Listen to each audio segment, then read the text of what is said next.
Well, Isang mapagpalayang araw po sa ating lahat, mga kaibigan. Ito po ang Kawal ng Demokrasya, Kawal ni Carbonell. Itong umaga, araw ng ika-4 ng Hunyo 2021, ako po ay nakatanggap ng isang anyaya o abiso mula po sa Panguluhan ng Department of Health ng siyudad o lungsod ng Parañaque City. Nag-aatas na ako raw po ay magtungo doon sa isang mall na kung saan magkakaroon po ng turukan ng bakuna o pagbabakuna ng pangkalahatan. Ito po ay mayroon pong advice na nanggaling sa Pfizer Pharmaceutical. At sapagkat ako po ay nagplano magpunta sa Amerika, ito pong susunod na buwan upang magsagawa ng briefing sa Senate Committee on Foreign Relations sa Amerika, na akin pong ilalahad ang mga pangyayari dito hinggil sa panghihimasok ng China sa atin at ang walang paggalang ng gobyerno ng Inchik at gobyerno ng Pilipinas sa United Nations Permanent Court of Arbitration na desisyon na ang Pilipinas ay para sa mga Pilipino at ang mga Inchik ay walang karapatan na manghimasok sa teritoryo ng Pilipinas. Nakakalungkot sapagkat itong China, hindi po nire-respeto yan. Sa decision na yan.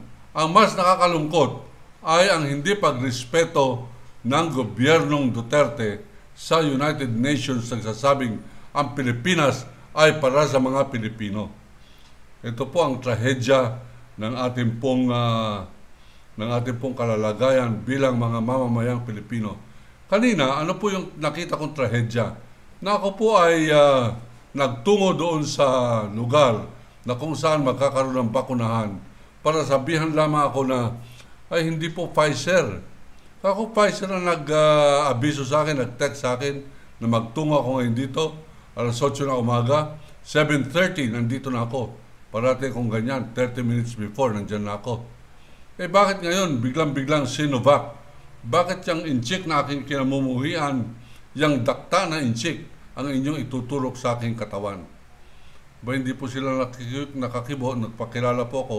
Sabi ko, ako yung Filipino journalist na nagsunog ng bandera ng China bilang protesta laban sa kanilang pananakop sa Pilipinas. Tapos, sa tatlong pwedeng pagpilian ng bakuna, ang ibabakuna sa akin ay made in China, Sinovac, ako ayoko. Hindi umalis na po ako, naisip ko, para saan yung bakuna? Abay, dalawa po naiisip ko.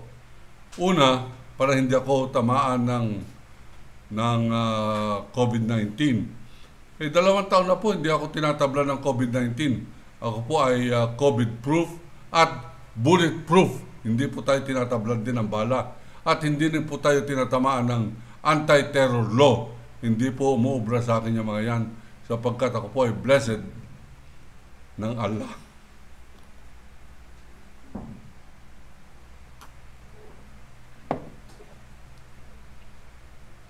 Pangalawa, kaya po ako magpapabakuna ay para hindi po ako makahawa sa iba pag ako'y tatamaan. Para hindi ako magkasakit, hindi ako makakahawa sa iba. Naisip ko, ang bakuna ay mas kailangan ng Malacanang. Kinakailangan ng bakuna ay nasa Malacanang upang sa ganon, hindi na po tayo mapahamak dito po sa kabaliwan ng tao dyan ng pangalan ay Rodrigo Roa Inutil Baliw Gonggong Duterte. Kinakailangan ng mabakunahan na yan. At ang aking pong payo na walang malisya, kinakailangan kung itong ginagawa ngayon ni General Guillermo Illasar sa kapulisan ay kanyang binabawasan ang mga sirang ulong mga pulis at siguro imumungkahin natin sa kanya na magkaroon ng mass testing. Yung bang bibigyan po sila ng mga examen tungkol po sa kanilang mga kokote upang mawala yung kulturang Duterte at kulturang Bato de la Rosa na walang patumanggang pagpatay ng mga Pilipino. Abay, mabawasan po yan sa kanilang consciousness sa pamamagitan po ng neurotest. Kinakailangan itong si Duterte ay isagawa na rin ang neurotest sapagkat nakikinig po ako kanina sa kanyang talumpati. Yan po ay mapapakinggan po ninyo. Yan po sa kanyang talumpati sa pamamagitan po ng late broadcast. Yan po sa Rappler na nagsasalita mismo ay si Duterte. Sabi niya, hindi ako takot sa China. Takot ako na wala tayong kalaban-laban sa China. Baka tayo maubos. Naiisip ko, kinakailangan po siguro iligtas natin ang ating bansa. Iligtas natin ang ating bansa unang-una sa napakalaking kaaway. At ang kaaway na yan ay walang iba, kundi itong si Duterte. At ang ating pong nakikita rito ay kung paano po natin Bluetooth mode. Nagkaroon lamang po ng konting aberya dito po sa ating sound system. Made in China siguro ito. Babalikan po natin ito. Alam po naman ninyo, itong ating mga kagamitan dito, pinagtatagpi-tagpi lamang po natin. At kung saan-saan po natin napupulot ito mga ito sa Raon, dyan po sa ilalim ng tulay ng Quiapo, kung saan-saan po natin nabibili ito mga ito, sapagkat dyan po yung mura. Yung pong sinasabi ng mga DDS na tayo bayaran, aba hindi po totoo yan. Although, pag kami magbabayad, welcome po yan. Hindi ko lang maisip kung sino ang magbabayad na Liberal Party o sino magbabayad na oposisyon ay nagmamahal sa bansa, sapagkat hindi ko naisip kung sinong tao ang magbabayad upang mahalin ang bansang Pilipinas. Magbabayad ang Malacanang para purihin si Duterte, magbabayad ang Malacanang para sabihin si Duterte ay mas makapangyarihan pa at mas popular kaysa kay Kristo. Magbabayad ang Malacanang dyan po sa Pulse Asia o Social Weather Station, SWS, upang ipakita na mga Pilipino ay gunggong na siyam sa bawat 10 Pilipino ay dumadakila kay Duterte. Yan ang babayaran. Pero yung mga nagsasabing pulis, bawal pumatay, hindi po binabayaran yan, tungkulin yan. At nakakalungkot sapagkat para maging tunay kang Pilipino, para maging makabayan ka,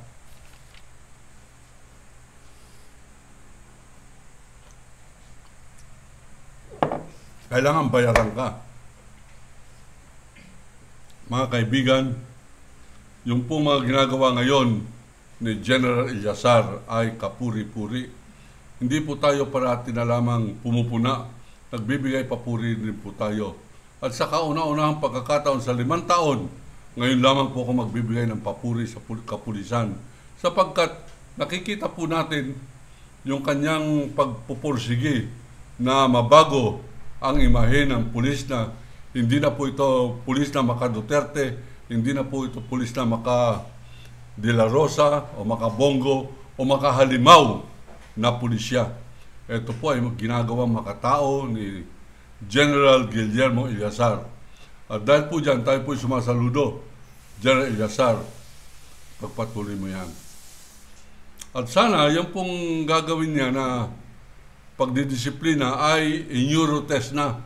Ipa-examine ang mga utak ng mga pulis na yan na masyado po nalason ni Duterte, masyadong nalason ni Senator De La Rosa sa walang patumanggang kultura ng patayan.